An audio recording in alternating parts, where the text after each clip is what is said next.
the initial energy equals Eg, and the final energy equals kinetic energy plus rotational energy. The Eg equals mgh, and the kinetic energy is 1/2 mv squared, and the rotational energy is 1/2 inertia omega squared. On this, you have to plug in I for 1/2 mr squared. That's the moment of inertia on the solid one.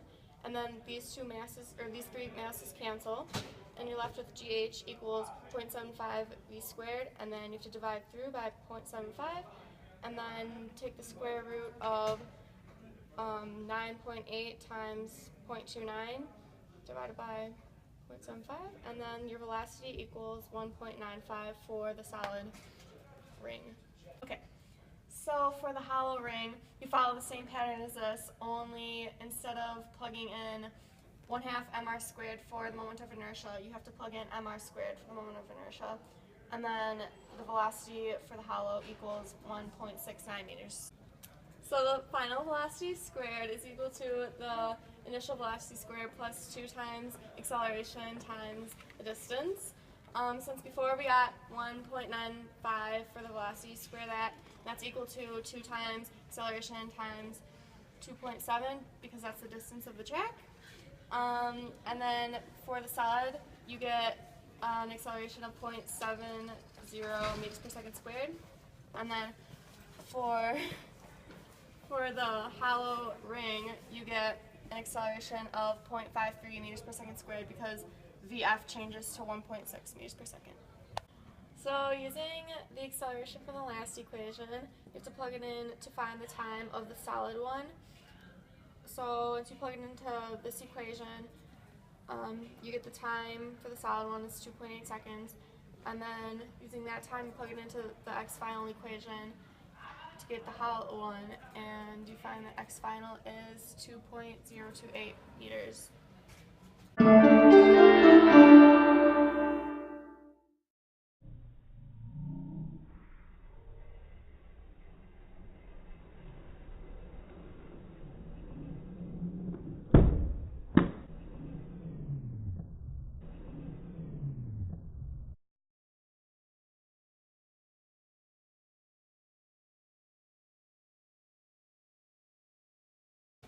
So for our second extension, we wanted to find the ratio of the height. We had to set them so they would end at the same time.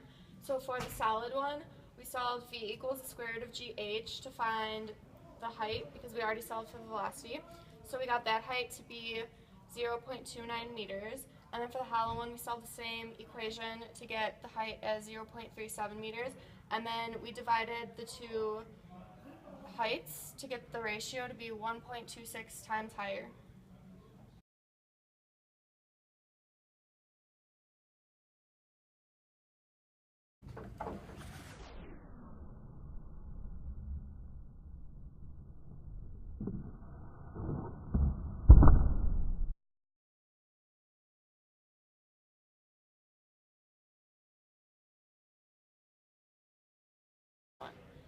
For our third extension, we found the time difference so we could release them at different times to make them end at the same time.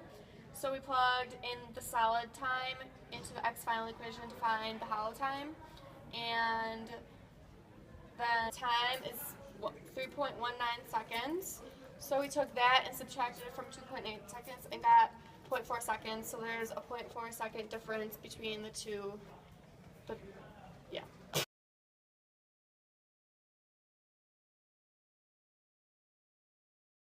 Go.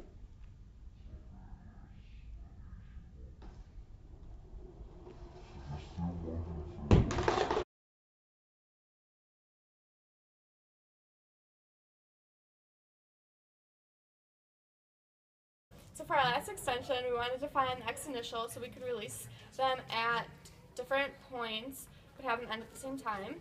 So we plugged it into this x final equation and got that the x initial would be 0.22 meters.